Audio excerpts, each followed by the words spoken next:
Welcome to English with Zenko Master. Get ready to learn something new today. The first time I tried the handle, the door didn't move. It was locked, like always. I had walked past it many times, but that day, I stopped. My hand reached for the handle without thinking. I had a strange feeling in my chest. Something didn't feel right. The door was at the end of the hallway, next to Daniel's office. He told me that room was for old things. Books, broken chairs, empty boxes. He said there was no reason for me to go inside. I believed him at first, but now I wasn't sure.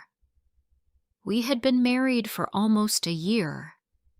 I moved into Daniel's house a few months after the wedding. It was an old house with 2 floors and many rooms. Most of it was clean and bright, but that one door stayed locked. Always. Daniel worked from home. He said he did tech support for small businesses. I never fully understood what he did, but he seemed busy. He often stayed in his office for hours. Sometimes he left the house for meetings. He didn't like to talk about work, and I didn't ask many questions. Our life looked normal from the outside. We made dinner together, watched TV at night, and took walks on weekends. He brought me flowers on some Fridays. He called me beautiful even when I was tired.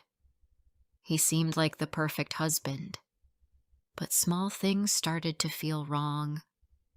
Daniel never let me do laundry. He said he didn't want me to worry about it. I found that sweet in the beginning, but after a while, it felt strange.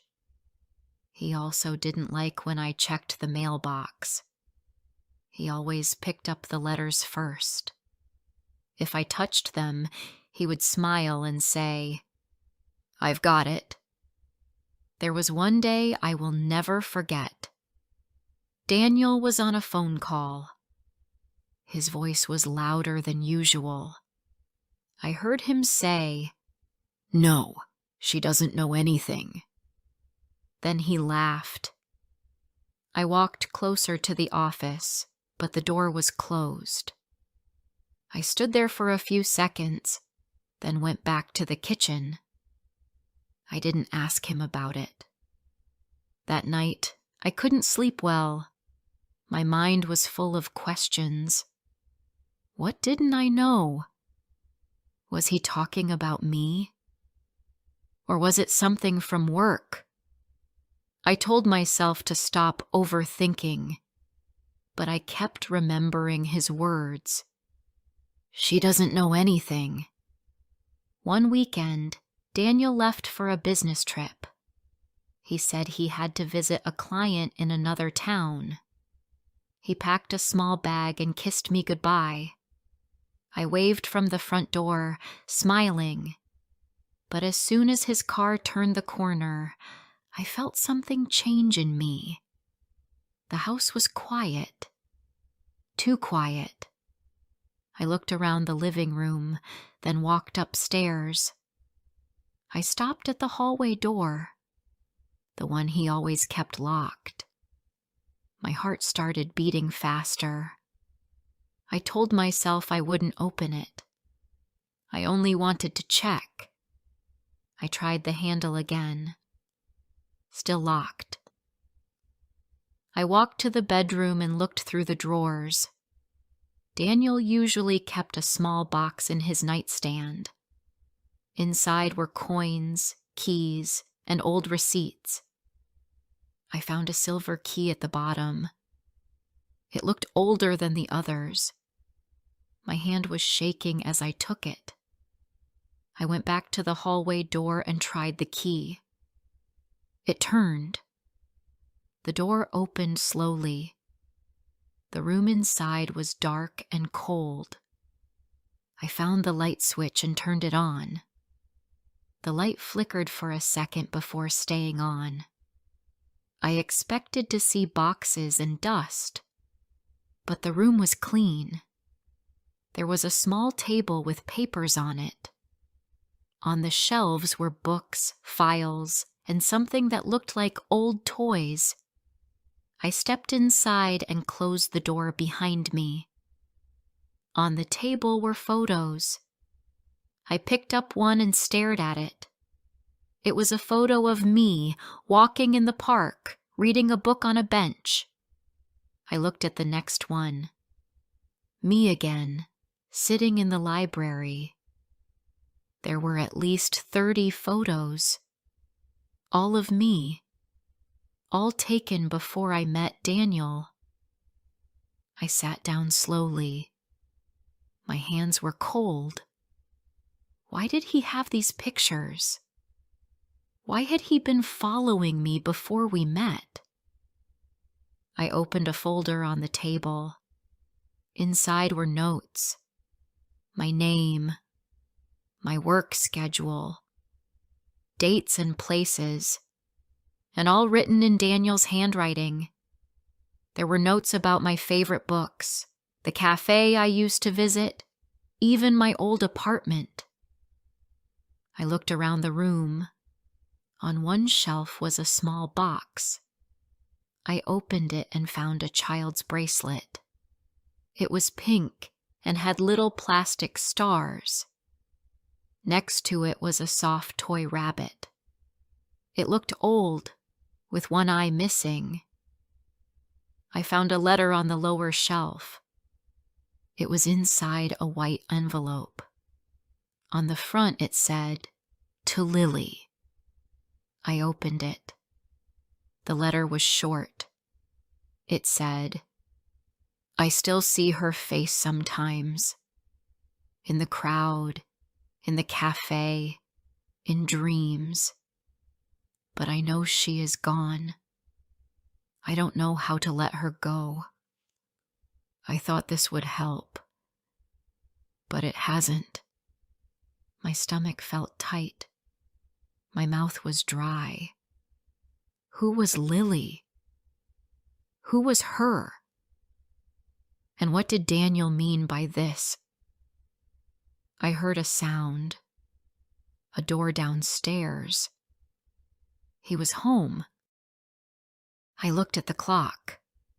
It was too early. He said he would come back tomorrow. I turned off the light quickly and locked the room again. I ran to the bedroom and put the key back in the drawer. Then I sat on the bed and tried to calm down. Daniel came in a few minutes later. He smiled and said the meeting had ended early. I smiled back, but my face felt frozen. My hands were still shaking. That night, I couldn't sleep. I kept thinking about the photos, the toys, the letter. I thought about how he met me, about how kind and gentle he seemed. I remembered how he came to the library that first day, how he knew my name so quickly. At the time, I thought it was a lucky guess. But now I understood. He didn't meet me by chance. He planned it. He watched me before we met. He learned everything about me. And now I was his wife. I wanted to leave the house that night, but I didn't know where to go. I didn't want him to know I had seen the room. I needed time to think. Over the next few days, I tried to act normal. I smiled when he talked. I cooked dinner and watched films with him. But inside, I was a different person. I felt like I was living with a stranger. Daniel didn't notice the change. Or maybe he did and chose to ignore it. I started to plan quietly. I called a friend from work and asked if I could visit soon. She said yes. I didn't tell her why. Not yet. I packed a small bag and hid it in the back of the closet. Then, something happened that changed everything again. I got a message from an unknown number. It said, "Be careful. You don't know the whole story. Before I share the rest of my story, could you please tell me where you're from? It gives me strength to know there's someone out there who listens to me, who understands me. It means a lot to me." After I read that message, my hands started to sweat. I stared at the screen. The words were short, but they felt sharp. Be careful. You don't know the whole story. There was no name, no photo. I didn't recognize the number. I thought about ignoring it. Maybe it was a joke. But something inside me said no. It felt real. And it came at the exact moment when I was already questioning everything. I saved the number and put my phone away. I walked into the kitchen to drink some water. Daniel was sitting at the table, reading something on his laptop. He looked calm, as if everything was normal. But it wasn't. Not for me. Over the next few days, I kept thinking about the message. I checked the number again. Still no name. I didn't reply. I was scared. I didn't want Daniel to see it. I started keeping my phone close to me at all times. I thought about the letter to Lily, about the photos of me, about the old toys in the locked room. I wanted answers, but I didn't know how to ask him. I felt like I was in the middle of someone else's story, not my own. One morning, Daniel left for the supermarket. I used that time to go back to the locked room. I opened it quietly. The air inside was still and cold. I walked to the table and looked at the papers again. I found another envelope in one of the drawers. This one said, "Private. Do not open." But of course, I opened it. Inside were more photos. But not of me, a woman with short brown hair and a small child. They were smiling in every picture. I looked at the back of one photo. A date was written there. 8 years ago. The woman looked happy. The child was maybe 3 or 4. I stared at their faces. I had never seen them before. I tried to understand who they were. Then I saw a document in the folder. It was a school certificate. The child's name was Lily Green. My breath caught. Lily. The same name from the letter. I sat down. My mind was spinning. So, Lily was a real child. And Daniel had known her. Maybe she was his daughter. Was the woman in the photos his wife? Or someone else? I felt sick. Why didn't he ever tell me about them? Why hide this part of his life? Suddenly, I heard the front door open. He was home early. I turned off the light, locked the room, and ran downstairs. He smiled when he saw me. He held up a bag of fruit. I smiled back, but it felt forced. My heart was beating too fast. That evening, I went outside and sat on the small bench in our garden. I needed air. I needed to think. I looked up at the sky. The stars were there, silent and far away. I felt like one of them, distant, confused, and alone. Later that night, when Daniel was asleep, I turned on my phone. The message was still there. I opened it again. Still no reply. I decided to send one short message. "Who are you?" A minute later, 3 dots appeared. Someone was typing. My heart jumped. The reply came. "Someone who knows him. Please meet me tomorrow near the old library at noon." I read it twice. It didn't explain anything, but it felt important. I wanted to say no, but I also knew I couldn't walk away now. The next day, I left the house before Daniel woke up. I said I was going to meet a friend. I took a bus to the old library. I stood outside for a few minutes. Then I saw a woman standing near the steps. She looked about my age. She had short, dark hair and tired eyes. She walked up to me and said my name. I nodded. She said her name was Rachel. She had known Daniel years ago. They were together for 3 years. She told me they had a daughter. Her name was Lily. My knees felt weak. I sat down on the library steps. Rachel sat beside me. She told me everything. Lily had died in an accident 6 years ago. A car hit her while she was walking home from school. Daniel had never recovered. After that, he left. He didn't say goodbye to anyone. Rachel said she had been looking for him.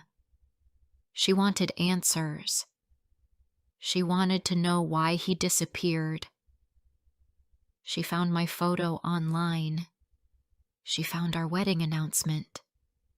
That's how she found my number. I didn't know what to say. My mind was full. I wanted to cry, but the tears wouldn't come. Rachel looked at me and said she didn't want to hurt me. She only wanted me to be careful. She said Daniel was not a bad man, but he was broken. He never healed. He lived in the past. He needed help. I thanked her and walked away. I didn't look back. On the bus home, I kept thinking about everything. The photos, the letter, the bracelet, the child's toy. It all made sense now, but it also made everything harder. Daniel didn't lie to hurt me. He lied to protect his pain.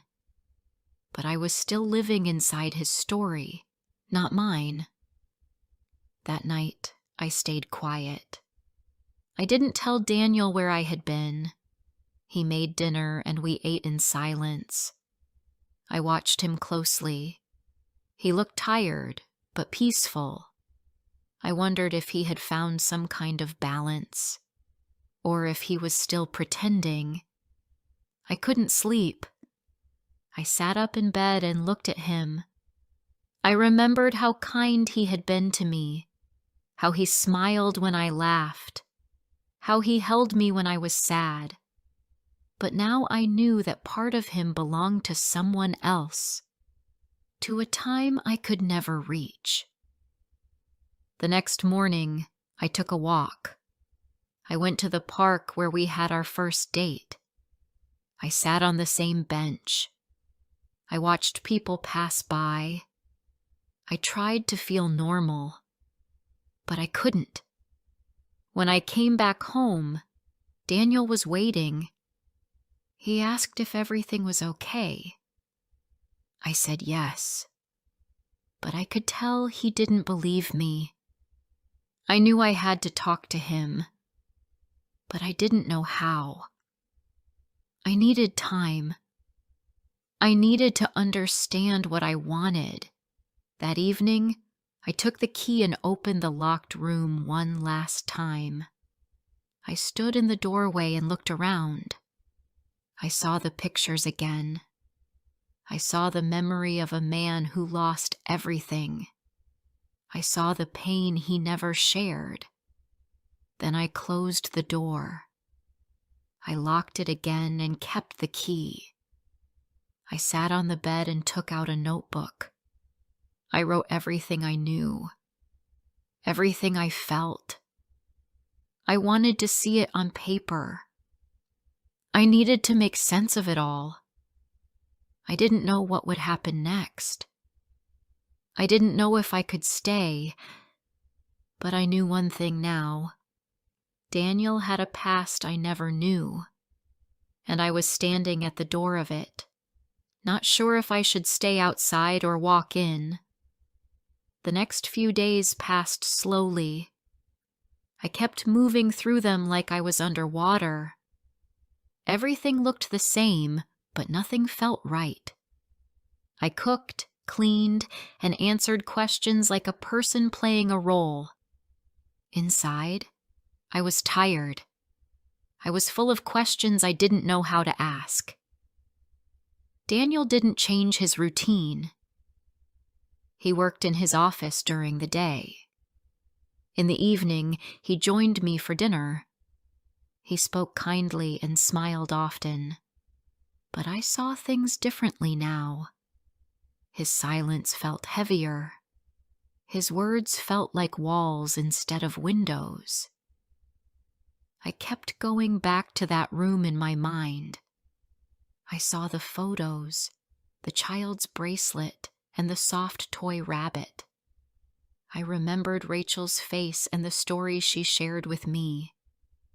Daniel's life was full of pain, and he had kept it hidden from me.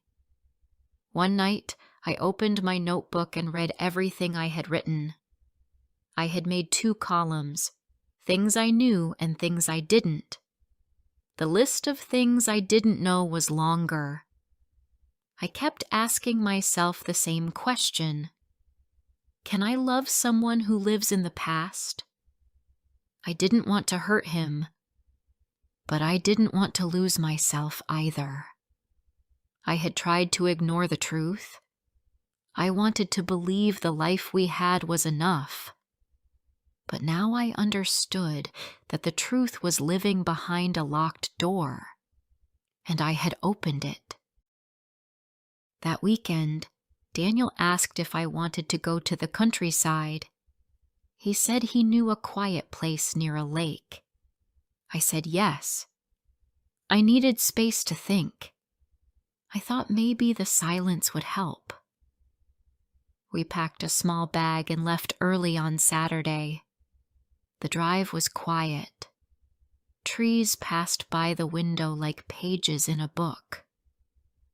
I watched the road but didn't speak much. He didn't ask why.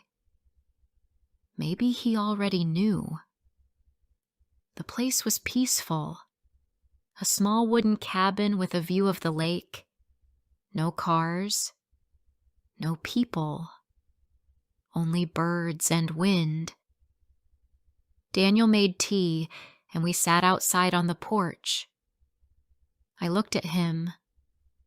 He looked calm, but I didn't know what was happening inside his heart. Later that evening, I stood by the water alone.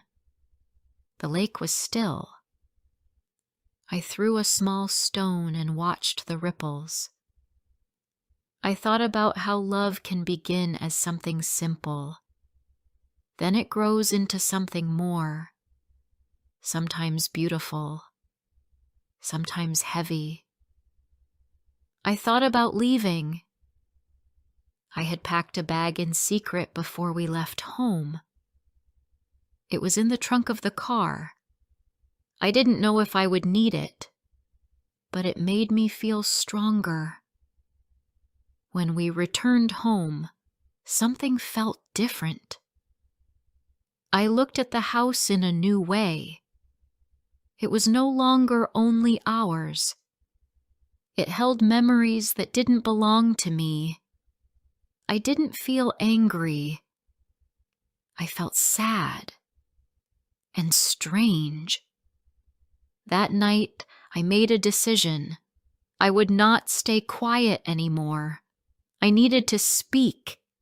I needed to understand if there was space for me in his life, or only the memory of someone else. The next morning, I waited for the right moment, but it didn't come. So I made one.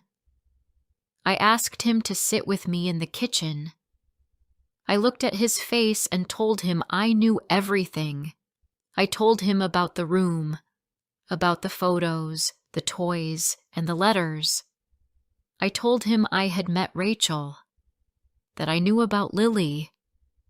I said I wasn't angry. I only wanted the truth. He didn't speak for a long time. Then he said he was sorry.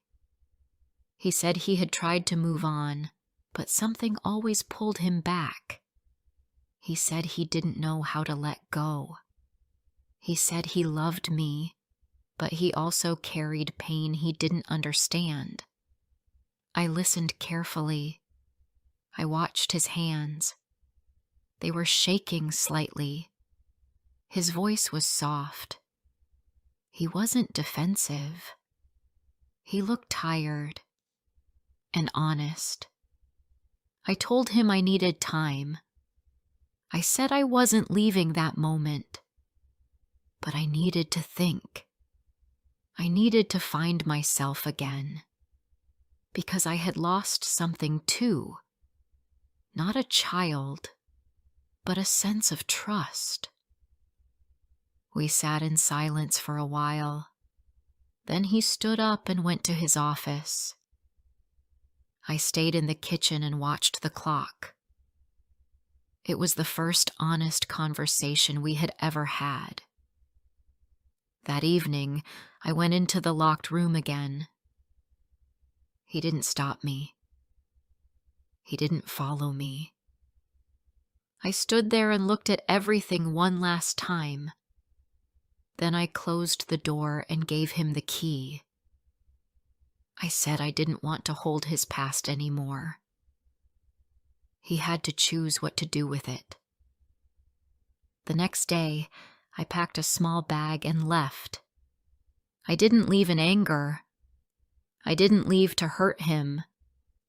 I left because I needed to breathe. I stayed with a friend from work. She gave me space. She didn't ask too many questions. During that time, I walked a lot. I spent time in parks, cafes, and quiet places. I wrote in my notebook. I made a new list. Things I wanted in life. The list was simple. I wanted peace. I wanted truth. I wanted to feel safe in my own story. Daniel sent a few messages. They were short. He said he hoped I was okay. He didn't ask me to come back. I think he understood. After 3 weeks, I agreed to meet him at a small cafe. We sat across from each other. He looked different. A little older. A little more open. He said he had started talking to someone, a therapist. He wanted to understand his past better.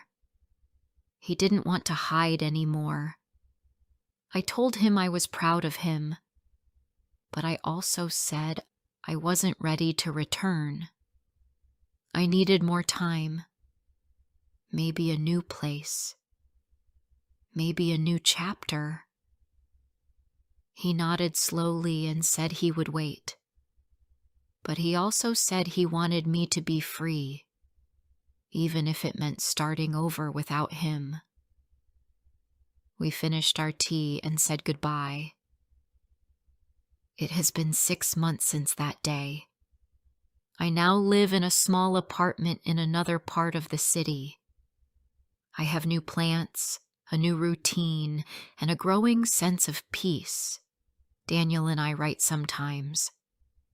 We are not the same as before, but there is respect between us, a kind of quiet friendship that still holds a memory of love. I often think about the door, not the real one in his house, but the one inside both of us. The door we hide things behind. The door we fear someone will open. Sometimes love begins with locked doors, but real love begins when you decide to open them, even if it hurts. I hope you have enjoyed the story. Like and comment if you want to hear more soon.